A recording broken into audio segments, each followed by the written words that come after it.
काय झालं रे पुरा? बापू लयच खोकला आला हो. लय दवाखान्यात गेलो, औषधी घेतली, गोळ्या घेतल्या, झेंडूबामचा वाफारा घेतला, काढा घेतला, पण काय फरकच पडेना. अरे बिड्या कमी वाढायच्या जरा. काय म्हणले बापू?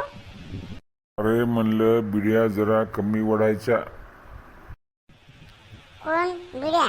आणि मी? अहो मी बिड्या ओढत नाही बापू. जरासं तेलकट खाण्यात आलं तेव्हापासून ते तसंच व्हायलं. लय दवाखान्यात गेलो, लय डॉक्टरला दाखवलं, पण काय फरकच पडेना. 8 दिवस झाले सततच खोकला आहे. अरे मग म्हातारीला म्हणायचं काढा करून दे, चांगला गरम गरम काढा प्यायचा. बापू काढा पण पिऊन पाहिला, पण काहीच फरक पडेना. काढा पिऊन पाहिला तरी फरक पडेना. नाही ना, फरकच पडेना. लयच खोकला आला. अरे मग माझ्याजवळ एक इलाज आहे. अहो बापू सांगा ना मग कोणता इलाज येते? अरे लय जोराचा इलाज आहे. तेवढं 200 रुपये आहेत का? हो आहे 200 आहेत. 200 कोण 250 300 आहेत माझं. काय करायचं? अरे काहीच नाही, दारू आणायची, दारू. दारू प्यायची. बापू दारू मी पित नाही ना. अरे खोकला जाय ना तू. दारू प्यायची. दारूनं खोकला जाते, हमखास जाते. काय बापू काही सांगायले, दारून खोकला जाते म्हणून. दारून कसा खोकला जाईल? अरे जाते बाबा, 50 वर्षाचा अनुभव आहे. खोकला जाते दारूनं. किती प्यायची बापू ती?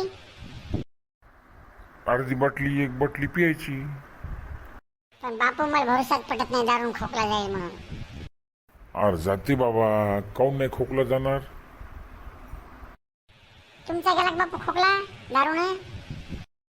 अरे बाबा, दारूनं 40 एकर वावर गेलं. एक ट्रॅक्टर होतं, ते ट्रॅक्टर गेलं. एक जीपकांडी होती, ती जीपकांडी गेली. एवढंच काय, माही सरकारी नोकरी गेली.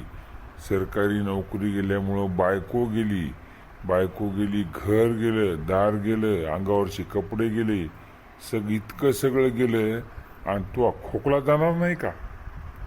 करोडो रुपयाची माझी प्रॉपर्टी गेली, घर गेलं, संसार गेला. मी रस्त्यावर भीक मागायची पाळी आली दारूमुळं, आणि तो खोकला जाणार नाही का? एवढं सगळं गेलं. अरे बापरे, ऐकलं का मंडळी?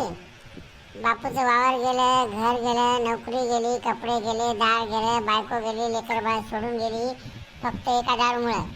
आणि म्हणून सांगतो, दारू पीत जाऊ नका. दारू फार वाईट असते.